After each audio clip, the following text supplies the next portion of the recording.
The first sectional semifinal at Lockport Township features Naperville North taking on the Oswego Panthers. The Huskies took down Bolingbrook 4-0 in the regional final, while Oswego stunned Waubonsie Valley on Monday by scoring 4 consecutive second-half goals for a 5-3 victory. Christian Romano with the throw-in on the far side of the field for North.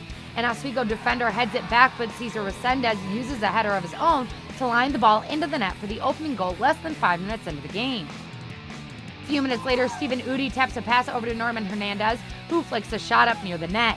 Jason Barba goes up and collides with Sebastian Babayan and McCaw, but Barba hangs on and eventually everyone gets back on their feet. Later in the first half, Ali Corfin tracks down a ball and has enough room to create his own mini free kick. The ball lands in front of midfielder Zach Smith, who sticks with it and knocks the ball past Cade Gutierrez. 2-0 Huskies. That's the 20th goal of the season for Smith.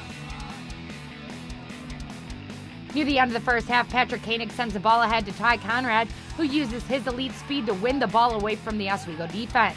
He lures Gutierrez out of the net before sending a low shot in for the goal. Huskies take a 3-0 lead into the break.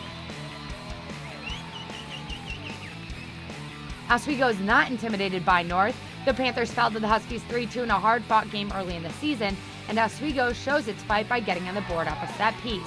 Joe Pagone gets a shot that crosses over the goal line off Stephen Udi's free kick. Panthers down 3-1 with 20 minutes to play. But you can't fall behind a defense like Naperville North and expect to come all the way back.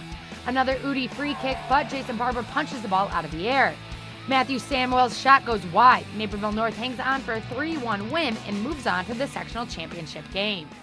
Pass to Ty, or he got us a corner, or he got us a throw-in, and then Creed does what he does best, and he just played the long throw-in, and I was a back post, and I was just fortunate to be there at the right time. So obviously we scored 3 goals in the first half, and that starting off the game with putting that kind of pressure on the other team, like that's huge, you know, because then they start to get a little rattled, you know, they're trying to force everything, and that's like when teams make little mistakes too. So it's huge for sure. We played them early in the season, and I feel like both teams weren't at our best.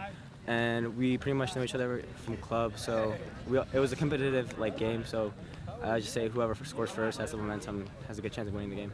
We know they're a team that could just put the ball in the net a bunch of times in a little amount of minutes. So even when you're up 3-0, you're not like, oh, we're done, we're safe. You just play it out the whole game, stay level-headed, and work it out, you know.